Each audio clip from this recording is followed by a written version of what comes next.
Hello and welcome back once again to Movie Reviews. Another day of playing catch up with the movies that I wanted to see the other week when I was sick. Planned to see 3 today. I've only gotten through 2. Starting to not feel too well again. I don't know. Not sure if I'm coming down with another cold or what. I just have a really bad headache today, and among other things. So, cutting it at 2, so I'm going to film this review real quick while it's still daylight out. Go home, probably nap for a little while, and then spend the rest of the day editing these. Hopefully my roommates will be gone, so I can actually have some time to edit. So the first movie up today, if I can stop rambling for a minute, was Dracula Untold. So, some teenagers came into where I worked the other day, and they were talking about the movie they had just seen, and how they were kind of tired because it was really lame, and I asked them what movie they saw, and they said Dracula Untold. So I was like, oh great, it's going to be a lame movie. But I still came and saw it anyway, because 90% of the time, movies people don't like are the ones I end up liking, and the big blockbuster hits that everyone rants and raves about, I watch them and I'm like, yeah, I don't see the point. So, always take that into mind when you watch these reviews, because I'm giving you my opinion, and my opinion may be very different from yours. But anyway, the movie was actually really quickly paced, which was kind of a good thing. I don't think they could have drug out the story and padded it much more. Not that they padded it to begin with. It basically told sort of the history of Vlad the Impaler and how he ended up becoming Dracula, and then, how he continues to exist as Dracula afterwards. So more or less it's everything that you see in the previews.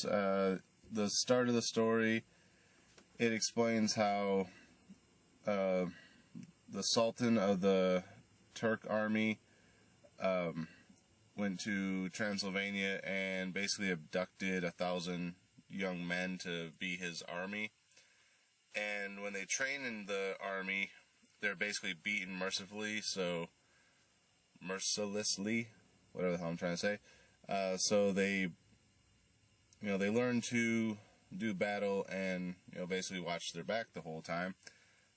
So Vlad is one of these boys that's taken out of the 1,000, and he ends up becoming the greatest warrior of the army, to the point where basically once the war's over, he's set free, and the Sultan kind of passes a rule that he'll never do this again. Basically he kind of became a legend as the best fighter and all that, so yeah. So then as the movie progresses, you find out that the Sultan's son is now the Sultan, and he's waging war, so of course he decides to reenact his father's, once forgotten law of, I need 1,000 young boys for my army. So Vlad goes and tries to talk to him and say, we once fought, as brothers, I served your father or whatever, can we not do this? And the Sultan goes, you're like a brother to me, but I don't care. And not only do I want 1,000 boys, I want your son. So basically 1,001. So Vlad kind of fights it off, and he knows that because he fought it off, war is going to come. So he goes and seeks out this monster that lives up on this hill that they already know about, which is a vampire. And the vampire basically tells him, I can give you the power, I can give you a sample of my power if you drink this blood, but it'll only last for 3 days unless you give in to the thirst for human blood, and take someone's life, at which point it becomes permanent. So Vlad's, doing his best to refrain from taking part of human blood, and he actually gets to the 3rd day, and he sees that the battle's not quite over yet. The dawn's coming, he's going to lose the power, he has to do something. There's a little bit more in depth to it, but he gives in, spoiler. I'm not going to tell you why he gives in. For that, you got to watch the movie. And basically, that's it. He takes the power and then goes and kills the Sultan. Again, spoiler. It's actually a pretty good fight scene, so I do recommend watching it just for that, compared to some of the other fight scenes that have been in some of the movies recently. And then the ending kind of just pitters out. When he's first getting the power from the other vampire is telling him, there's this other war that's going on, and someday I'm going to call you to my aid because, I gave you this power, so you owe a debt to me. So then, after everything happens, we flash forward to modern times, with Vlad still walking among the streets of, I think it was New York. Why he's able to be out in the daylight, well, probably because he was under a canopy or something, I don't really know. So it goes to the modern times, and, Vlad's just kind of walking around the streets doing his thing, and then we see the other vampire get up and start following him, and he says something like the game is on or something like that, and go to credits. So obviously setting up for the sequel. I'm not sure how this one's doing in the theaters as far as whether or not that sequel will get made, but it baits the sequel. That's basically the whole thing the movie was about, is this other vampire's secret war. So not sure how that's going to play out.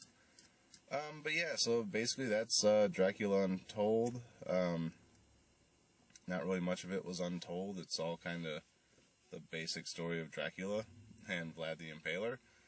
As far as a star rating, well, I don't think it was quite as lame as the teenagers said it was, but then again, they were teenagers and they have no attention span anymore. So as far as a star rating, it loses points for the ending. The modern time thing just kind of killed it. They could have just jumped ahead like 100 years or so. Well, maybe they... No. Because they said it was like the 1400s. So they could have jumped ahead like 100 years and then still stayed in the medieval times where a vampire walking amongst humanity would sort of still be accepted, instead of having him blend into modern age. So as far as the star rating, I'm going to say a 3. Like I said, it wasn't a bad film. The fight scenes at least were entertaining. The story was short and to the point. It didn't try to pad it out with all this extra garbage. The runtime of it was only like, I think it was like 100 minutes or something, so like an hour and 40. So basically, it's just over a 90-minute movie, which, like I said, with The Equalizer, would have been perfectly timed. Eliminate all the padding, just get straight into the basis of the story, the action scenes, because that's what we're there to see. And overall, it was, a decent enough film, but it was sort of predictable. The story's already been told, even though it says Dracula Untold. It's just a different variation on what's been told. So, yeah, I think a 3, nice middle of the road. But that's pretty much all I got to say about Dracula Untold. Like I said, I do got one more review coming up, and then I'm going home and getting some rest. And then hopefully I can get these edited and up in the next couple days. So until then, as always, thanks for watching, and we'll see you on the next episode of Movie Reviews.